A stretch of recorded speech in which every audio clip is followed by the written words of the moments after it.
So hello everyone, welcome back to all you boards regulatory bodies.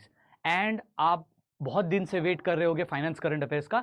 So we are back again and we are continuing our one of the finest sessions of finance current affairs. So आज हम देखने वाले हैं तीन important news. एक है off budget borrowings के context में, सेकेंड है written off loans, and third is of course related to the RBI's digital infrastructure. ठीक है, आज का अगर हम फाइनेंस करंट अफेयर्स देखें तो initially 1-2 news whatever we are having, those are having little bit conceptual part, but the last news whatever is there that is totally factual. तो शुरू करते हैं हम डिस्कशन हमारा width of budget borrowing. Okay, तो whenever we are talking about off budget borrowing now, so first let us try to understand, we'll discuss what is borrowing, what is budgetary borrowing, what is off budget borrowing, सारी चीजें discuss करेंगे। ठीक है, that is why I tell that continue the complete session, you will understand even from a generic point of view as well as from the depth also, आपको सारे dimensions पता लग जाएंगे। So central government is worried about the increase level of budget borrowing of states. अब याद रखो, simple सी बात है, हमारा जो देश है, okay, so overall India when we are talking about, okay,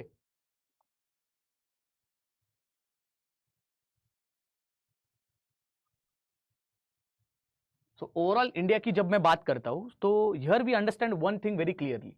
एक तो है आपकी सेंट्रल गवर्नमेंट जो आपके पैन इंडिया के ऊपर ऑफकोर्स सारी इकोनॉमी फाइनेंस के बारे में देखती है, एंड ऑफकोर्स हर एक स्टेट भी है। तो overall federalism you see it's at centre as well as it's at the state level. तो ये दो आपको लेवल्स मिल गए। ठीक है, अब रही बात इस पर्टिकुलर न्यूज की, तो सेंट्रल गवर्नमेंट ने ये ऑब्जर्व किया कि बहुत सारे स्टेट्स जो है वो ऑफ बजट बोरोइंग कर रहे हैं। ठीक है, and that is a matter of huge concern. अब पॉइंट ये है कि ये जो ऑफ बजट बोरोइंग का सिलसिला जो है, it is actually it is happening from last 8 to 9 months। ठीक है, so it was being continued. अब क्यों किया जाता है ऑफ बजट बोरोइंग, उससे इंप्लीकेशंस क्या है, ये सारी चीजें we are going to see it, but just I will tell you a brief thing why this off budget borrowing is into the news. Actually it is into the news for last 8 to 9 months. Many of the state governments are doing like they are doing borrowing massively from the off budget side. Okay, so off budget borrowing they are doing a lot. Now center is looking at that scenario and saying that okay, this is the matter of concern. So overall net borrowing ceiling, if you see, when center tried to keep or maybe look at all the data till March 2022, Union government decided to take state government off budget into account. So Union government said that okay, every state government's off budget whatever borrowing they have done, we are going to look into it. So with that, why it is a matter of concern and what is actually off budget borrowing, we'll try to understand from this particular news. First thing is, what is off budget borrowing? We have to understand it. Okay, so let me make it very clear to you. So I will draw a diagram here and you guys have to understand it very clearly. Okay, so I'll draw a diagram for all of you. Just you keep your eyes on the board just to understand. Okay, so here is our government. Okay, this is our government. Okay, now consider that this government is either a state government or even this government can be a center. That is, of course, it can be our national government or it can be a state government. Now, of course, we all know government needs to borrow money. So government does borrowing. Okay, government does borrowing. This borrowing, what government does, it is from the consolidated fund of India, and this borrowing whenever government is doing, वो government वही borrowing, पैसे क्यों ले रहा है government खुद के पास, इसलिए दे रहा है ताकि वो फ्यूचर में कुछ एक्सपेंडिचर कर सके।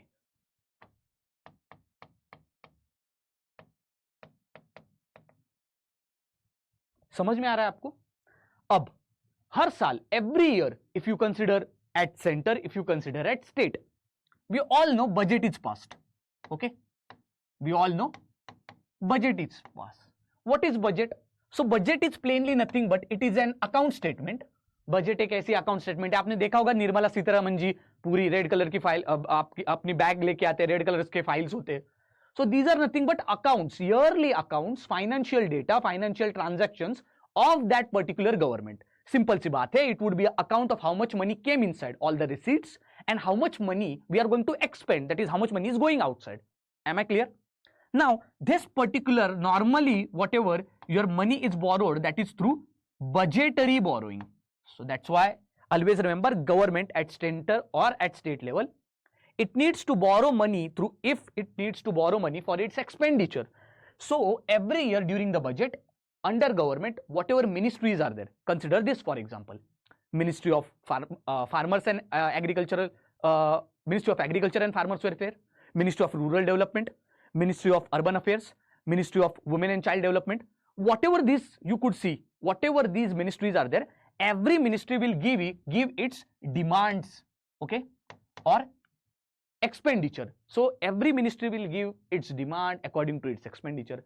That in this particular budget, we Ministry of Urban Affairs, for the construction of the roads, for the construction of infrastructure, we need this much amount of money, and that's why we need it from the consolidated fund of India.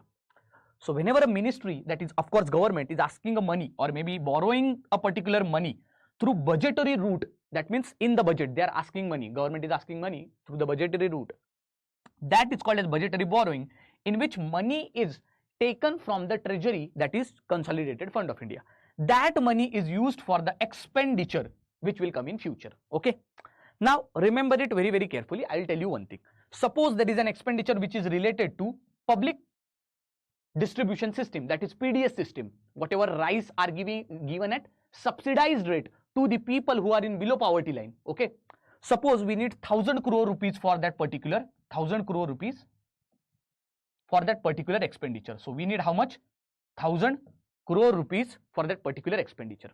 Now this 1000 crores, of course, if government or any state or any national government needs to raise that 1000 crore rupees expenditure, now they can see that expenditure which is happening in future.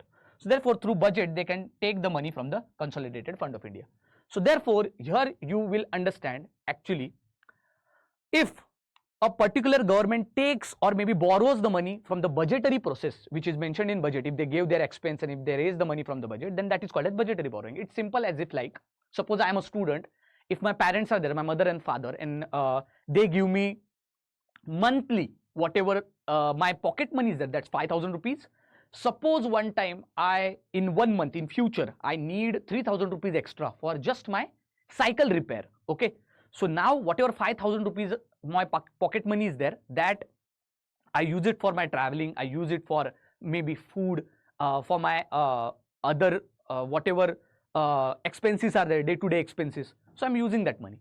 Now as I know that in future my cycle repair is going to come, that is why I go to my mom and dad and I say that this month 5000 won't be enough, you have to send me more 3000 rupees. So that is why I then tell my parents that please do one thing, give me more 3000 rupees, that is give me 8000 in total. So here this is a budgetary process. Why? We directly asked, as my parents are there, I directly asked that money to my parents that for my expenditure I need that money. Okay, now this is budgetary borrowing. Now suppose, just imagine, government doesn't follow this particular route, rather on behalf of government there is one institution which is called as FCI, Food Corporation of India, which also looks at the public distribution system supply. So try to understand very, very clearly, whatever your FCI is there, okay, whatever your FCI is there.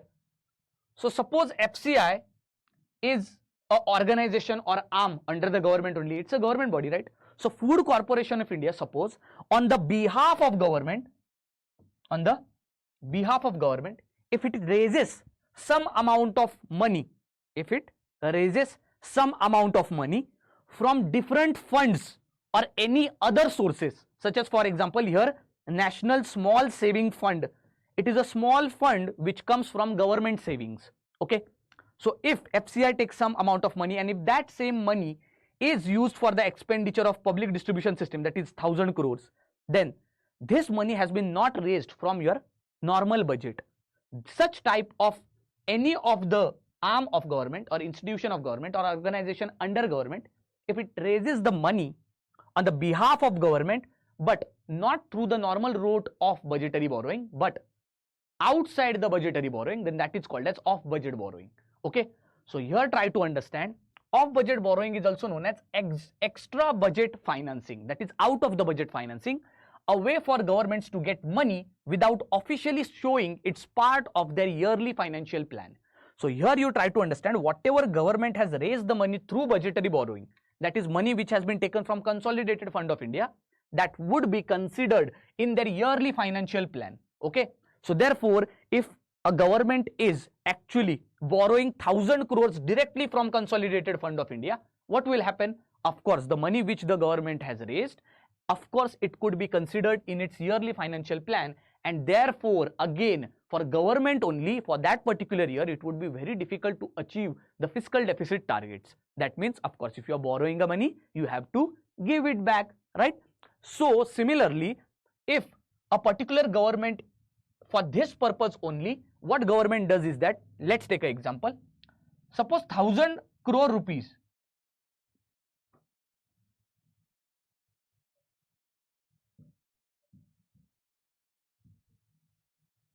Okay, yeah. So suppose same 1000 crore rupees we had to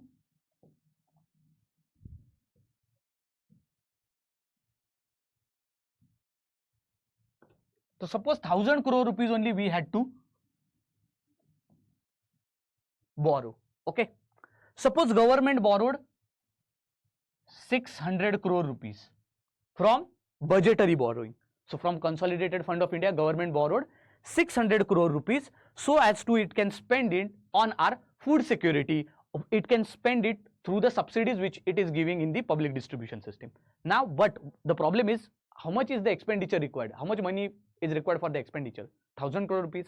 600 crore rupees have been borrowed by budgetary borrowing. So therefore now government, what government does is that Food Corporation of India, which is the arm of government, on the behalf of government, it raises 400 crore rupees. Okay, and this 400 crore rupees are raised by the National Small Saving Fund. Okay, so from there FCI takes 400 crore rupees and give this 400 crore rupees for the same expenditure of 1000 crore. So this 600 plus this 400, overall it becomes 1000 crore rupees for your expenditure. Now here what happens is that for government it's a win-win situation. Okay, for short term at least it's a win-win situation. How? See here, 600 crore rupees was raised from CFI, which would be considered in its yearly financial plan, but this 400 crore rupees, which is an off-budget borrowing, out of the budget, that won't be considered in yearly financial plan. So therefore, always remember, the borrowing method allows government to pay for its expenses without directly adding to the recorded debt for that particular year. This 600 crore rupees which government has raised through normal budgetary borrowing, of course it has to be recorded as a debt for that particular year, but this 400 crore rupees, of course it won't be considered in your this particular current year's transactions, or as a debt for that particular current year it won't be considered. So therefore for short term purposes, off budget borrowing is not considered as a debt for that current year, but rather it is for future. So in next year you are going to consider that particular expense. So in this way you can reduce your fiscal deficit targets through off budget borrowing. So reduce, or maybe whatever your numbers are there, you can at least reduce the overall effect on the targeting of the fiscal deficit. So these borrowed funds don't get included in calculating the government's yearly spending compared to its income as fiscal deficit. So it's similar like as I took the example of a small kid. Okay, so initially for cycle repair, what we did, we took the money, extra money, whatever we required, right? 3000 rupees we required extra apart from your 5000 pocket money. We took it from parents. But in the same case, if you take 5000 rupees from your parents as your pocket money and then you take 3000 rupees from your friend, if you take maybe 3000 rupees from your brother or maybe your sibling, then that would be called as off budget borrowing, because you have not taken it through your normal route, that is from your parents. You have taken it from your friends. So your parents won't even understand that okay, you have spent 3000 rupees extra. So for that particular moment, that particular month, of course you are saved. But in next month what will happen? Of course in long term this particular off budget borrowing becomes a problem, because in next month this 3000 rupees which you have taken as a debt from your friend, you have to give it in return, right? So that's the problem. So similarly, always remember, if you consider off budget borrowing completely, then off budget borrowing is nothing but extra whatever budgetary financing you are doing which is beyond your budgetary borrowing. Okay, and why it is done? So that overall whatever our expense is there, overall for whatever expense purpose our borrowing is there, that is not recorded into the debt, and so it becomes very easy for our deficit targeting. Okay, now how does center raises the off budget borrowing? Okay, first is issuance of bonds. Okay, so government needs some money rather than borrowing it from budgetary borrowings, and of course it will replicate in your yearly debt or yearly financial accounts. What I'll do is that I'll issue the bonds. Once I issue the bond, suppose I issue a particular bond on certain rupees, I can float that bonds into the market and I can raise a certain amount of money. This is the first case. Second, utilizing savings. Now listen very carefully. Suppose under the scheme MG Narega, okay, suppose government needed to spend 10,000 crores, okay, but government only spent 6,000 crores. Now government has 4,000 crores which government actually saved from this particular expense of MG Narega. Such money can be saved in different national funds. For example, government, as I told you, doesn't spend the entire amount allocated for a specific expense. For example, here MG Narega 10,000 were given, but government spent only 6,000. So it means that food subsidy or any other type of scheme, in such cases, whatever it borrows the funds from whatever such saved sum of money is there. Okay, so here MG Narega 10,000 crores were given, only 6,000 were spent as an expenditure. Whatever 4,000 crores were there, those would add up and we can save it in form of different funds. For example, here the fund is National Small Saving Fund. Okay, so NSSF. Now this particular saving, whatever we have saved in NSSF, this can be used for a future unforeseen event. For example, suppose in future we need immediate borrowing. So at that time government can borrow that particular money from such savings only. Then borrowing. There are various government related bodies. For example, I gave you the FCI is one of the best example. Then various oil companies like IOCL, BPCL, different PSUs. Now these whatever organizations are there, these are extended arms of government.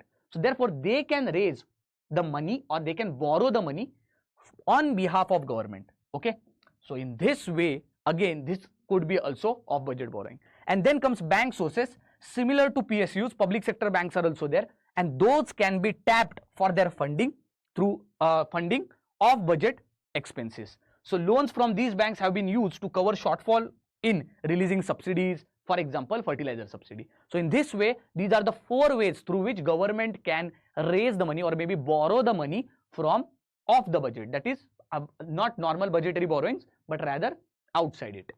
Then what is the impact of off budget borrowing? Now try to understand what is the actual impact. Now remember very carefully, as I told you, see, at the end it's a borrowing. At the end it's a borrowing. So budgetary borrowing also, you have to give the principal amount and interest, like you have to do debt servicing.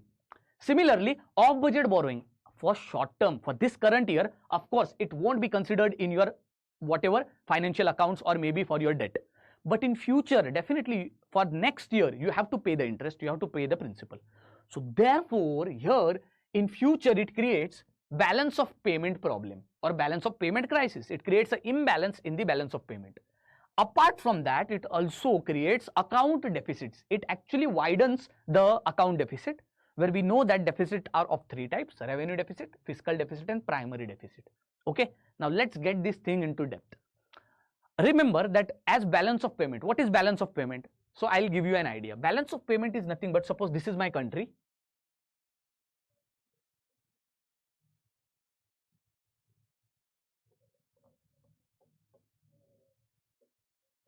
So suppose this is my country, okay?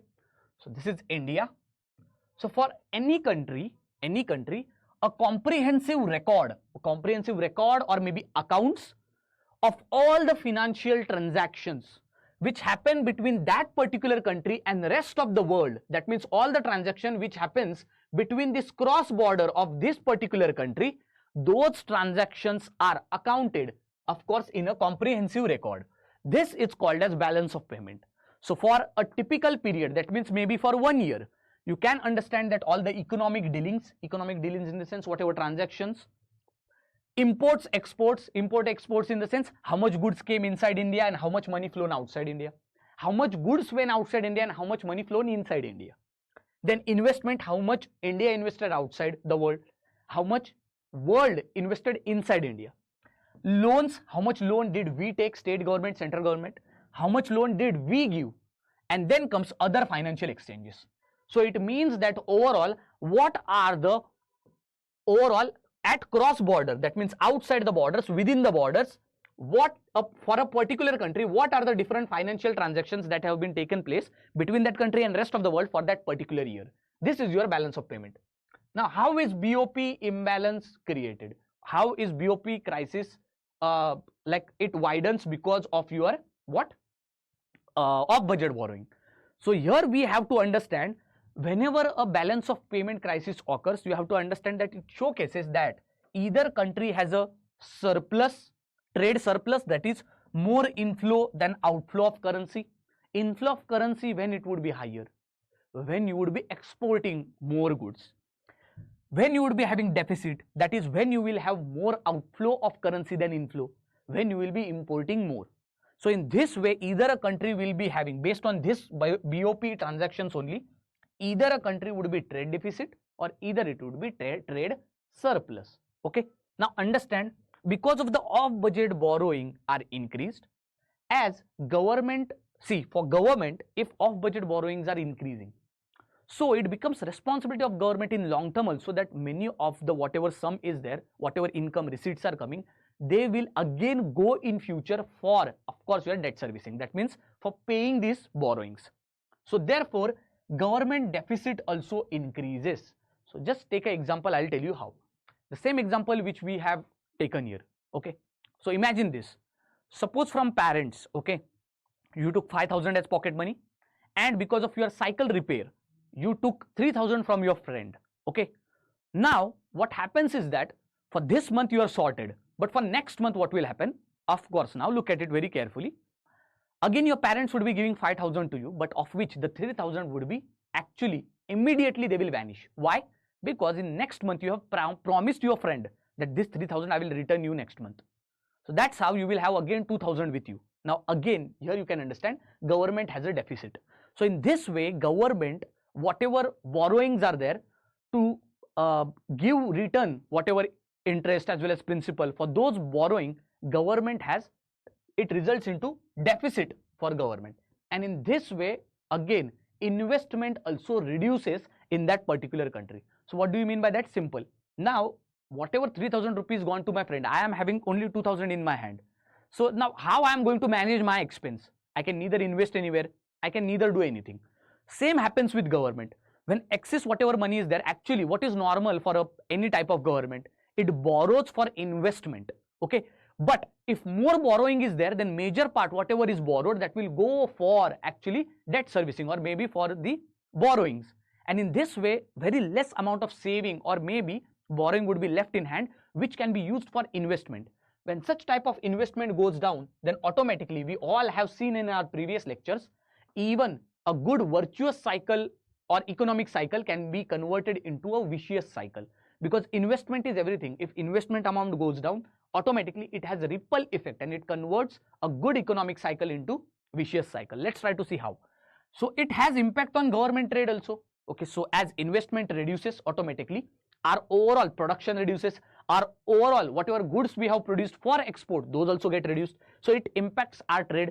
Then FDI also pull out their investment. How come? So here whatever your overall investment drop, trade drop, production drop is there, overall deficit also widens in the government. Looking at that, whatever people who are interested to invest in India, they also lose their interest and they move outside of country for investment. Then money flows outside of India. This is how import becomes costly also. The other reason for import being costly is also because as our export whatever are there, those have reduced, and therefore we are more dependent on import now. Overall, as I told you, investment drops, production drops, investment becomes less, employment becomes less as investment and production has been hampered. money in the hand also decreases because now people have lost their jobs. Then less demand and supply again get affected, demand supply gets affected, and then you see this actually takes down your good portion of GDP down. So it reduces your growth also, and in this way this creates a BOP crisis or disbalance in the balance of payments. So this is our overall a normal off budget borrowing. If it keeps on piling up in future, it can result into deficit widening, and it can affect till your growth hampering as well as creating a BOP crisis. This is the first thing which gets affected because of off budget borrowing. Now let us talk about, of course, your revenue deficit. So again, how come deficits get affected? Let's try to understand. Revenue deficit includes only such transactions that affect your current income and expenditure of the government. So what is revenue deficit? Try to understand it very, very carefully. It is total revenue expenditure minus total revenue receipts. Okay, so how much money you are spending and how much money you are is incoming. That means how much money is coming and how much money is going. If you take the difference, you will get revenue deficit. Okay, so total revenue expenditure is nothing but normally salaries and all, whatever you are expending the revenue, you are spending the revenue, that is called as total revenue expenditure. And total revenue receipt is nothing but how much money is coming in near a government. Okay, here if you see the definition, then revenue deficit is nothing but total revenue expenditure. What is the total expenditure? What is the total revenue you are going to spend? And total revenue which comes. So first is tax revenue direct indirect tax से जो भी पैसा आता है वो, and non tax revenue apart from taxes जो पैसा आपको मिलता है, may be through interest, may be through any other profits, वो जो गवर्नमेंट को मिलता है वो. ठीक है, तो इस तरह से एक्सपेंडिचर माइनस इनकम, ये आपको टोटल रेवेन्यू डेफिसिट मिल जाता है. डेफिसिट आपको पता ही होगा व्हाट डेफिसिट इज. सिंपल सी बात है, फ्यूचर में जो आपका खर्चा आने वाला है, okay, by anticipating any of the expenditure in future, whatever extra sum of money I would be requiring to borrow, that is, or maybe I would be requiring that in my income, that is called as your deficit. For example, suppose my income, as I told you, pocket money is 5,000 rupees, and tomorrow through that 5,000 rupees, of course I'm going to invest, I'm going to spend on myself, I'm going to use it for traveling, food. But apart from these things, I also see that my cycle needs repairing. It will require 3,000 rupees. So now apart from this 5,000 rupees, I need extra 3,000 rupees for that cycle repair. So looking at a future, anticipating a future cost or expenditure, I'm trying to finance myself that particular extra sum, that particular extra amount, that is called as deficit. So meaning when government incurs a revenue deficit, it simply means that government is dissaving and using the other sectors of economy to finance the part of its consumption expenditure. So what does it means? Simple. Here, if any revenue deficit occurs, so what it means is that government is borrowing the money not for investment but rather for its consumption. कभी भी अगर revenue deficit एक country में होता है तो इसका मतलब ये होता है कि रोजमर्रा के जो खर्चे होते हैं, डे टू डे एक्सपेंसेस जो होते हैं, वो डे टू डे गवर्नमेंट को एक्सपेंस करने के लिए भी कर्जा लेना पड़ रहा है. तो इसीलिए रेवेन्यू डेफिसिट क्या होता है? गवर्नमेंट जब आपको एक्स्ट्रा सम चाहिए या फिर आपको जो एक्स्ट्रा अमाउंट चाहिए, क्यों? ताकि आप अपने रोजमर्रा के खर्चे कर सको. तो अगर आपका एक्सपेंडिचर माइनस कर देते हो आपके करंट इनकम से, तो आपको रेवेन्यू डेफिसिट मिल जाता है. ठीक है, तो ये था आपका revenue deficit through off budget borrowing. Of course overall revenue deficit भी यहां पर अफेक्ट होता है. Then fiscal deficit. Now you all would be knowing, ये हमने प्रीवियस एक लेक्चर में भी डिस्कस किया है. फिस्कल आपको पता ही होगा, एनुअल गवर्नमेंट अकाउंट स्टेटमेंट. तो इसका मतलब क्या है?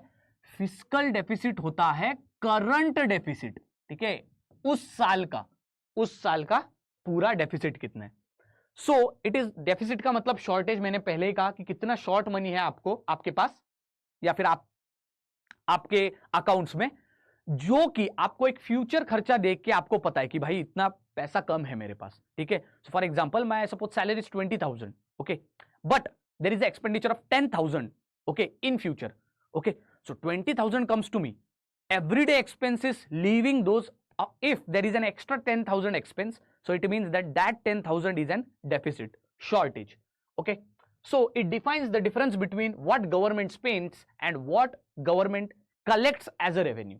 ठीक है, कितना खर्च करती है और कितना इनकम मिलता है गवर्नमेंट को. ठीक है, so fiscal deficit is defined as excess of total expenditure over total receipts excluding borrowing during a fiscal year.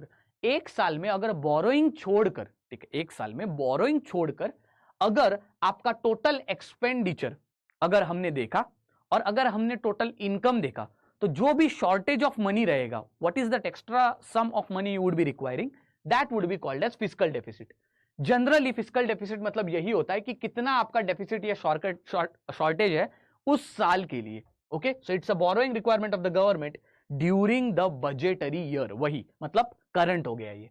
सो अगर आप रेवेन्यू डेफिसिट और फिस्कल डेफिसिट को कंपेयर करोगे, ये है आपका टोटल बजट एक्सपेंडिचर, मतलब उस साल में बजटरी कितना एक्सपेंडिचर है, and total budget receipts excluding your borrowing. Excluding borrowing मतलब ये इटसेल्फ जो आपका शॉर्टेज है वो इटसेल्फ बोरोइंग रहेगा, तो इसीलिए हमें बोरोइंग्स को यहां पर कंसिडर करने की जरूरत नहीं. ठीक है, देन एक बात याद रखना, कभी भी अगर रेवेन्यू डेफिसिट आपके फिस्कल डेफिसिट से ज्यादा रहा किसी भी गवर्नमेंट के लिए, सो it shows that the borrowings are being used for your consumption expenditure, for your day to day expenses rather than for your investment. तो इन्वेस्टमेंट के लिए अगर कोई भी गवर्नमेंट बोरोइंग करता है, दैट्स अ गुड थिंग, लेकिन कंजम्पशन के लिए अगर ये कर रहा है तो definitely it's not good for economy in a longer term. Okay, फिर अगर आप फिस्कल डेफिसिट के ट्रेंड देखते हो तो यहां पर आप देख सकते हो how fiscal deficit is manuring from your 1998 till 2022-2023. Okay, so overall this is your overall. Here you could see covid pandemic यहां पर है, तो फिस्कल डेफिसिट यहां पर आप देख सकते हो कि कैसे कितना ज्यादा बढ़ गया. ठीक है, क्यों? क्योंकि ऑफ कोर्स ओवरऑल जो आपका मार्केट था, प्राइवेट इंस्टीट्यूशंस थे, ऑल दोज गॉट अफेक्टेड. ठीक है, बहुत सारे लोगों की जॉब गई, टोटल प्रोडक्शन कम हो गया. ठीक है, मार्केट ही बंद हो गया था, तो इस टाइम पर गवर्नमेंट को ज्यादा स्पेंडिंग करना पड़ गया था. Right, government spending was higher so as to push the economy, but that's why the fiscal deficit increase. Now it is of course 6.4. Till 2024-2025 we are trying to bring it below 5.9, and according to FRBM Act it should be 3%. Am I right, guys? Okay, so primary deficit, now understand it very very carefully. Revenue deficit हो गया, fiscal हो गया, primary deficit क्या है? It is a fiscal deficit of a current year minus interest payment on the previous borrowings. ठीक है, तो same example लेंगे हम. ठीक है, तो साइकिल का खर्च करने के लिए हमने हमारे दोस्त से 3000 रुपीज लिए. ठीक है, अब नेक्स्ट मंथ क्या हुआ, जब हमारे पेरेंट्स ने हमें 5000 रुपीज दिए, उसमें से 3000 रुपीज ऑफकोर्स हमें हमारे दोस्त के लिए देने हैं, तो हमने वो कंप्लीटली ले लिए. ठीक है, but for a government just considering that suppose I have borrowed this year any loan, any amount of loan, okay, and from next year I have to pay the interest. Okay, so then next year, looking at the next year, if I am calculating my fiscal deficit, and from that fiscal deficit if I am subtracting my previous years, मैं पिछले जो साल का जो मैंने loan लिया है उसके इंटरेस्ट को माइनस करता हूं और फिस्कल डेफिसिट अगर कैलकुलेट करता हूं, मतलब क्या, उस साल का कितना आपके ऊपर डेफिसिट या फिर शॉर्टेज है, वो आपका प्राइमरी डेफिसिट होता है. So it shows that how much borrowing requirement is there, मतलब आपको कितना शॉर्टेज है, पैसा आपको एक्स्ट्रा कितना चाहिए ताकि गवर्नमेंट उस पैसे को अपने एक्सपेंडिचर के लिए खर्च कर सके, एक्सक्लूडिंग योर इंटरेस्ट पेमेंट. पिछला वाला कर्जा छोड़ दो, उसके इंटरेस्ट पेमेंट का, इस साल के खर्चे का बात, मतलब खर्चे की बात करो. ठीक है, that is what primary deficit tales.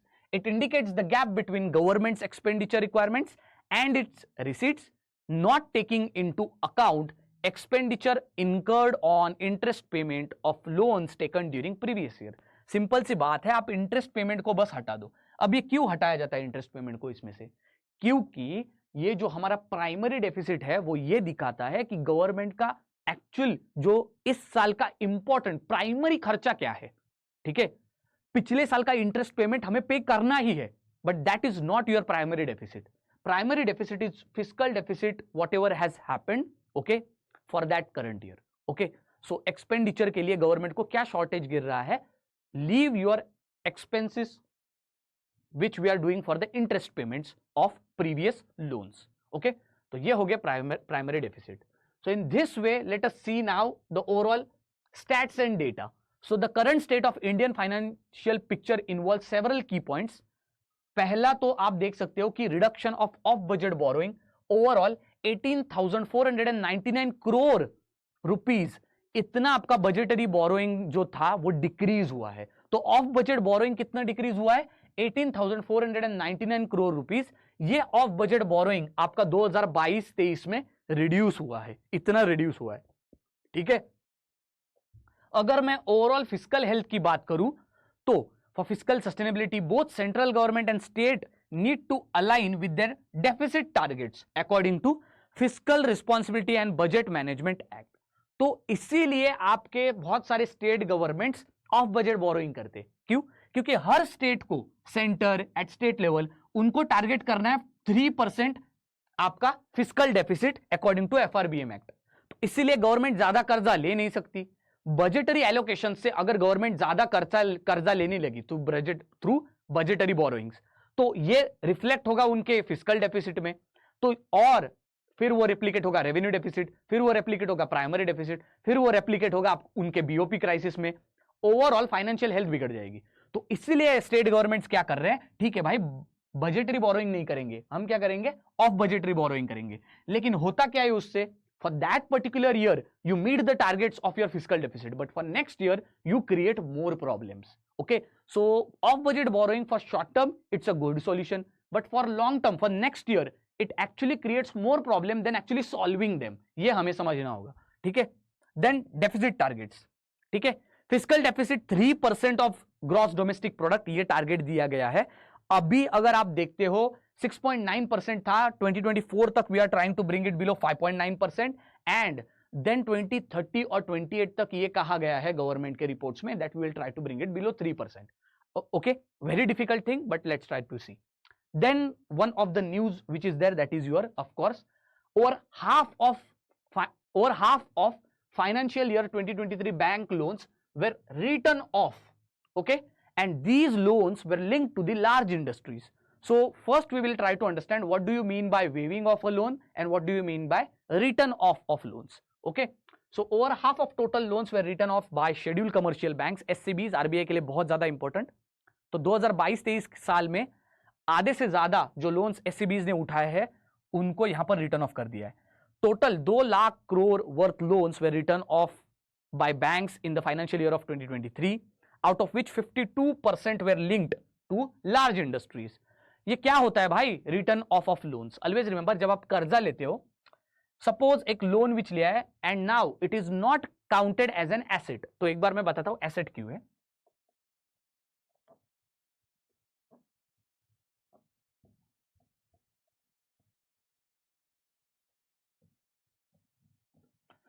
ये सपोज आपकी बैंक है ना। Always remember whenever a bank gives loan, जब भी बैंक एक लोन देती है, what would be from banks point of view, of course that money that is principal amount is also going to come back again and along with the principal amount interest is also going to come back again.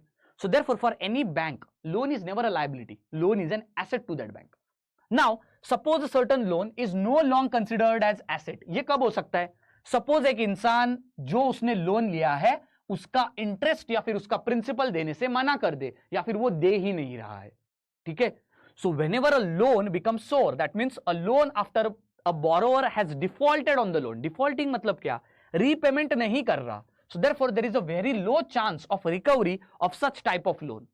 Okay, so by writing of loans, so what do you mean by writing of loans? A bank can reduce the level of non-performing assets on its books by reporting the amount as loss. किसी भी bank के पास उसका accounts होता है, तो writing of loans is nothing but उस loan का जो भी पोर्शन है उसको बुक से हटाया जाता है। हटाया जाता है इसका मतलब ये नहीं है कि उसको गायब कर दिया, बैंक कंसिडर करता है कि ये हमें लॉस हो गया, दैट्स इट।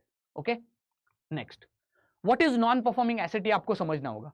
सपोज आपने एक लोन ले लिया बैंक से, ठीक है, एक महीना हो गया, 1 month हैज पास्ड, आपने कोई भी इंटरेस्ट पेमेंट नहीं किया ना प्रिंसिपल पे किया। 2 महीने हो गए, that means 60 days have like 60 days happen, no interest payment, no principal. Suppose now 90 days or maybe more than 90 days have occurred and still you are not paying any interest, then such type of loan or such type of whatever asset is there, that is called as non-performing asset. These are loans or advances which are given by banks and financial institution. Now those cannot be repaid on time. So therefore these loans could have been overdue or have missed the scheduled payments of their principal amount or interest, typically for 90 days or more. So whenever a borrower fails, कि जिसने भी कर्जा लिया है वो fail हो जाता है पेमेंट करने के लिए इंटरेस्ट या प्रिंसिपल 90 दिन से ज्यादा, इसको हम नॉन परफॉर्मिंग एसेट्स कहते हैं. ठीक है, दो टाइप के नॉन परफॉर्मिंग एसेट होते हैं. एक होता है ग्रॉस. ग्रॉस मतलब सपोज मैं विजय माल्या हूं, तो टोटल एज विजय माल्या मैंने कितने कर्जे लिए और कितने कर्जे मैंने 90 दिन से ज्यादा पेमेंट नहीं किए. ग्रॉस मतलब टोटल मैंने कितना कर्जा डुबाया है. ठीक है, ये हो गया मेरा gross non performing asset. Net non performing asset is nothing but these are amount that are realized after provisioning amount has been deducted from gross non performing asset. Suppose मैं विजय माल्या हूं, मैंने लोन ले लिया स्टेट बैंक ऑफ इंडिया से. ठीक है, मैंने ICICI से भी लिया है, एचडीएफसी से भी लिया है, सारे लोन मैंने डिफॉल्ट कर दिया और मैंने ये कहा कि मेरी कंपनी लॉस में चली गई है. Considering that all these banks what they do, provisioning of loan. What do you mean by provisioning of loan? Simple language में बताता हूं मैं. What they do is that suppose you have taken 100 crores of loan, okay? तो bank आपको ये कहती है कि ठीक है आपके लॉसेस हमें दिख गए. ठीक है, suppose you are submitting whatever your losses as your overall financial sheets. At that time bank says to you, don't pay 100 crores to us, pay 60 crores. Okay, looking at your financial condition, looking at your overall income, profits, if you are in loss, pay us 60 crores.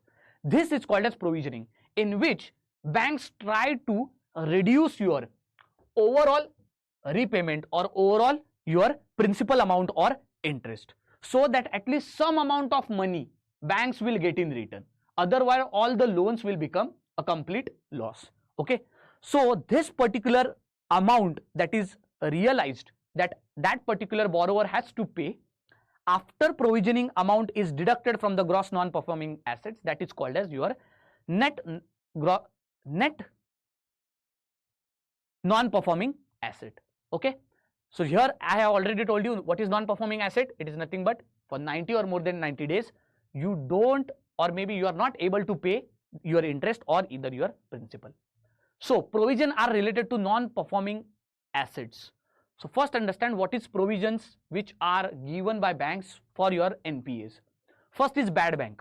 So always remember, a bad bank in India is known as National Asset Reconstruction Company. क्या करता है ये NARC? ये एक काम करता है, it works as an asset reconstruction company. अगर कोई भी लोन है किसी भी कंपनी ने ले लिया, अब वो लोन रिटर्न नहीं कर पा रहे, तो वहां पर बैड बैंक आ जाती है, वहां पर NARC आ जाता है. और NARC करता क्या है, उस कंपनी के पास जाता है और उनके एसेट्स को यूज करके ऑफ कोर्स वो जो आप उस बैंक का लोन है उस लोन को रिटर्न करने की कोशिश करता है. Okay, so its a primary role is what? To purchase the bad loans, often termed as non-performing assets from banks and relieving the banks from NPA. Suppose मैं विजय माल्या हूं, मैंने लोन लिया SBI से and now I am not able to give their 1000 crore rupees back. Okay, I am saying that I am in loss और मैं आपको कोई भी लोन रिटर्न नहीं कर सकता. ठीक है, I cannot repay it, मैं नहीं कर सकता भाई. So therefore अब आएगी बैड बैंक. वहां पर बैड बैंक कहेगी SBI को, ये जो विजय माल्या ने जो 100 करोड़ रुपीस लोन डॉक्यूमेंट्स वगैरह जो भी दिए है वो सारी चीजें हमें दीजिए, we will look into it. So then SBI will transfer its 1000 crore rupees loan to that bad bank. So इस तरह से बैड बैंक वो बोरो करता है NPAs, non performing assets, that means those unrepaid loans, and relieves the banks of NPAs.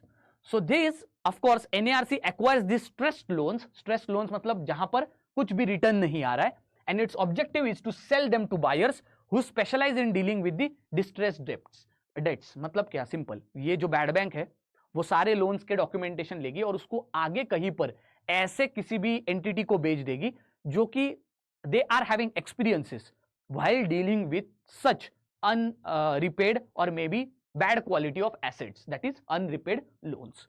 Okay, अब इस process में government ने क्या इस्टेब्लिश किया है, India debt resolution company limited, that is IDRCL, which is responsible to sell the stress assets in the market. ठीक है, तो यहां पर जो स्ट्रेस एसेट जैसे कि जो लोन होते हैं, लोन रिस्ट्रक्चरिंग तो बैंक करते हैं, और ये जो लोन रिस्ट्रक्चरिंग के बाद भी अगर कोई भी पेमेंट नहीं करता है तो वहां पर बैड बैंक आ जाती है, आईडीआरसीएल आ जाता है और उसके स्ट्रेस एसेट्स को बैंक के मार्केट में बेच देता है। इस तरह से यहां पर banks are made free of such bad quality of assets. ठीक है, आगे देखिए, apart from that SARFAESI Act is also there, the securitization and reconstruction of financial assets and enforcement of security interest act 2002।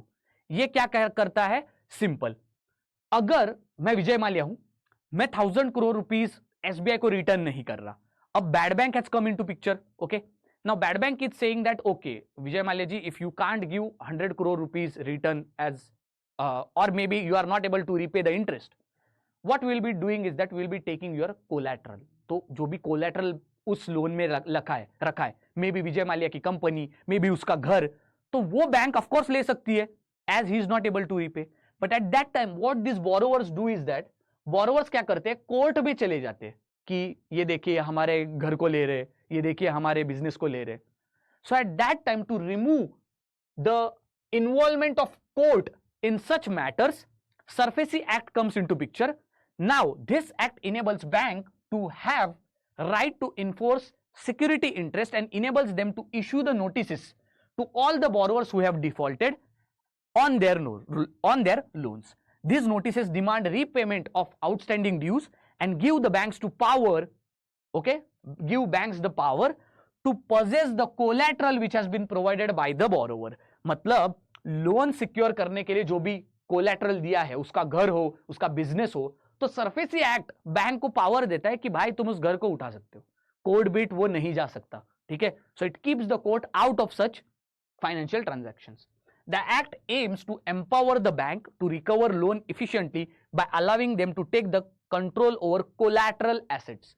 ऐसे ही loan नहीं मिलता, आपको कुछ कोलैटरल रखना पड़ता है। ठीक है, so in this way here suppose Vijay Mallya है, तो विजय माल्या ने जो भी कोलैटरल एसेट्स रखे हैं, सरफेसी एक्ट ये कहेगा कि विजय माल्या जी आप कहीं पर भी कोर्ट में नहीं जा सकते, according to SARFAESI act all your collateral assets have been taken under seizure by SBI. तो इस तरह से होता है आपका SARFAESI act. Then insolvency and bankruptcy code. Now this code is for example suppose एक बोरोवर है और सपोज एक डेटर है, डेट और क्रेडिटर। क्रेडिटर और डेटर क्या होता है, सिंपल, जो पैसा दे रहा है, मतलब जो लोन दे रहा है, और बोरोवर कौन है, जो प्रिंसिपल और इंटरेस्ट डेटर को या फिर क्रेडिटर को थोड़े साल के बाद रिटर्न कर देगा। Now whenever such transaction is there, always insolvency and bankruptcy code is there. Now why I will tell you. So it aims to facilitate time-bound resolution of stress assets and promote a credit-friendly environment। ठीक है, तो बहुत सारे लोग हैं जो borrowers होते हैं, they take the loans and then they run away। ठीक है, willful defaulters हो जाते हैं। ठीक है, देश छोड़कर बाहर चले जाते हैं, मेहुल चौकसी, विजय माल्या, राइट। सो therefore ऐसे तो मार्केट में फिर कोई कर्जा देगा ही नहीं, डेटर्स क्रेडिटर्स होंगे ही नहीं मार्केट में। सो therefore to secure them, IBC 2016 है, that is insolvency and bankruptcy code. कहता क्या है आईबीसी, कोई भी अगर डेटर या क्रेडिटर है, मतलब जिसने कर्जा दिया है, अगर एक ही महीने में या फिर एक दो महीने में अगर उसको कुछ भी इंटरेस्ट पेमेंट नहीं हो रही है, if he feels like that particular asset, that particular loan which he has given, that will be that would be turning out to be one of the bad loans, that would be turning out to be bad loans। उस time पे ऐसा debtor या creditor can initiate a insolvency proceeding against the defaulting borrower. तो suppose मैं बार बार default कर रहा हूं, मैंने एक महीना रेंट इंटरेस्ट नहीं पे किया, दूसरे महीने भी इंटरेस्ट नहीं पे किया, ना मैं प्रिंसिपल पे कर रहा हूं। Suppose if this is happening continuously, at that time debtor और creditor through this IBC has a power that he can start a insolvency proceeding saying that this particular person is not repaying my loan। okay, so at that time IBC code will set up two important bodies, one is National Company Law Tribunal and second is Insolvency and Bankruptcy Board of India। both of these will take care, so NCLT will act as a court। okay, it will handle the cases which are related to insolvency, bankruptcy and company law matters, whereas Insolvency and Bankruptcy Board of India, it will serve as an regulatory body for insolvency profession and and your proceedings. So overall, here debtors as well as borrowers are both are secured. For example, suppose there is a borrower और genuinely उसको company में loss हो गया, genuinely यार उसका जो भी profit, जो भी उसका बिजनेस था वो ठप हो गया. सो एट दैट टाइम अगेन यहां पर डेटर क्या कर सकता है या फिर क्रेडिटर क्या कर सकता है, ठीक है भाई तुम्हें लॉस हो गया, इंसॉल्वेंसी यहां पर प्रोसीडिंग स्टार्ट कर सकता है. एट दैट टाइम फिर क्या होगा, बोरोवर के जो भी एसेट्स होंगे ऑफकोर्स उनको देखा जाएगा, लॉस कितना है देखा जाएगा, और दोनों के कंटेक्स्ट में NCLT and IBB both will look at this case and they will give out their verdicts. तो इस तरह से यहां पर बैड लोन्स का यहां पर रेजोल्यूशन किया जाता है थ्रू आईबीसी फ्रेमवर्क. ठीक है, सो ट्राई टू अंडरस्टैंड और डेप्थ में इसको पढ़ सकते हो. Who is a wilful defaulter? So any person who is a borrower, okay, but who intentionally or purposefully refuses to repay the loan they took or guaranteed and the amount they owe which is more than 25 lakh rupees or 25 lakhs. ठीक है, a large defaulter is one who is owing more than 1 crore or more and the bank considers their account as doubtful or loss. तो दो होते हैं, एक होता है wilful defaulter, एक होता है लार्ज डिफॉल्टर. तो विलफुल डिफॉल्टर ये होता है कि जिस बंदे ने लोन लिया, ठीक है, अब वो लोन का ना तो इंटरेस्ट पेमेंट कर रहा है ना तो प्रिंसिपल पेमेंट कर रहा है, लेकिन फिर भी उसके पास पैसे हैं, लेकिन फिर भी he is intentionally not repaying that loan. Okay, so all the examples, Mehul Choksi, Vijay Mallya, ये विलफुल डिफॉल्टर्स है. ठीक है, so there is one more reason that why this people are not repaying it. It may be because of their own survival also. खुद businessman survive करना चाहते हैं, इसीलिए उनके पास एक्स्ट्रा सम नहीं होता है. What ever money they took it from the market, that is took it through loan from a bank or any institution, they're not able to pay it because they don't want to put their own money and repay the loan. Okay, so in this way willful defaulters are there. Then is one of the question, how can we improve our banking system to stop these willful defaulters and discuss with the RBI steps or guidelines. तो banking system में wilful defaulters को कैसे handle करें, कैसे situations को improve करें, and what is RBI steps और what are guidelines in context of wilful defaulters. तो यहां पर मैं पॉइंट्स भी दे सकता हूं. What is the particular task for you guys homework, आप इस क्वेश्चन का आंसर कमेंट सेक्शन में लिखो. ठीक है, then there is a mega webinar on Saturday, please don't miss this. Okay, तो यहां पर जितने भी आरबीआई एस्पिरेंट्स है जो कि 2024 के लिए प्रिपेयर कर रहे हैं उनके लिए वेबिनार है. अब हमारी लास्ट न्यूज ये है कि RBI cloud storage services offer करने वाला है as a part of digital public infrastructure. Remember this very very carefully. एक तो ये कंसेप्ट है कि डिजिटल पब्लिक इंफ्रास्ट्रक्चर होता क्या है. तो ऐसा इंफ्रास्ट्रक्चर होता है जो कि which is related to your digitalisation. Okay, ये यूपीएससी में भी क्वेश्चन आया है. सो न्यूज क्या है कि आरबीआई क्या करने वाली है, it is working on to establish cloud facility for financial sector in India. क्यों? ताकि security, integrity and privacy financial sector में कर सके डेटा के रिलेटेड. आपने देखा होगा कि सपोज आपने सपोज एक लोन लिया है स्टेट बैंक ऑफ इंडिया में. कौन सा लोन लिया है? कोई भी लोन लिया है, आपने केवाईसी सबमिट किया. अगर आप किसी भी दूसरे बैंक में जाते हो दूसरा लोन लेने के लिए, any other type of loan, तो वहां पर फिर से आपको केवाईसी सबमिट करने की जरूरत नहीं होती है. So as lots of financial data, biometric data is outside और may be inside our countries overall networking, to secure that, to even the integrity of the data, for the security of the data, for the privacy of that data. That's why government is trying to build an overall digital public infrastructure which is different and which will stand apart from Amazon, Google and Microsoft, such private and foreign entities. Okay, so therefore cloud services which will involve computing resources like storage, processing power, applications, these would be used. Users can remotely access. So it is like, आपको पता ही होगा digital libraries होते हैं. ठीक है, सो इस तरह से आप अपना डिजिटल डेटा उनमें स्टोर कर सकते हो. तो जैसे अमेजॉन, गूगल, माइक्रोसॉफ्ट ये आपको ऐसे क्लाउड सर्विसेज देते हैं, गवर्नमेंट ऑफ फाइनेंशियल ऐसा एक cloud RBI is trying to build up as its digital public infrastructure. ठीक है, so the facility will be set up and initially operated by Indian financial technology and allied services IFTAS, which is a wholly owned subsidiary of RBI. तो यही important news था. इस digital public infrastructure का अगर हम नाम देखें of course, तो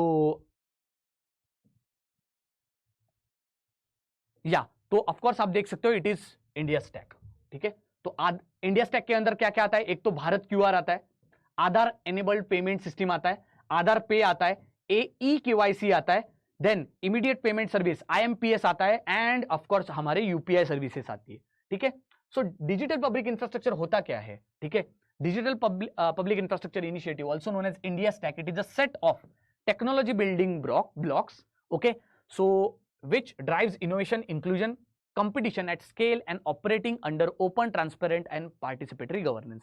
Generally it is nothing but आपके जितने भी डिजिटल डेटा है पब्लिक के, उसके लिए एक इंफ्रास्ट्रक्चर क्रिएट करना, physical, that is physical as well as digital, that means tangible intangible, आप उसमें इंफ्रास्ट्रक्चर क्रिएशन कर सकते हो।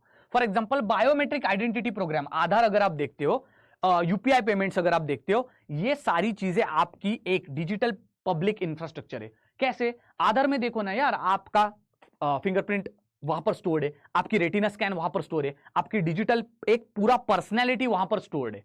सिमिलरली यूपीआई पेमेंट्स में आपका बैंक अकाउंट, आपके सारे डिटेल्स वहां पर स्टोर्ड है। Then in simple terms, India Stack is a set of application programming interface that allows government, businesses, startups, developers to utilize unique digital infrastructure.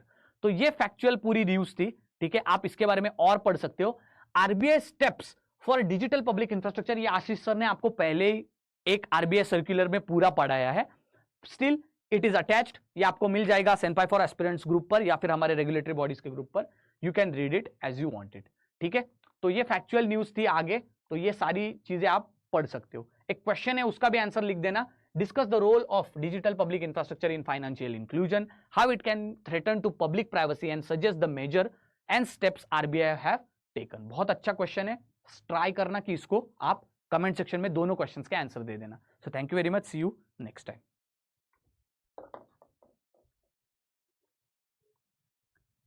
Hello.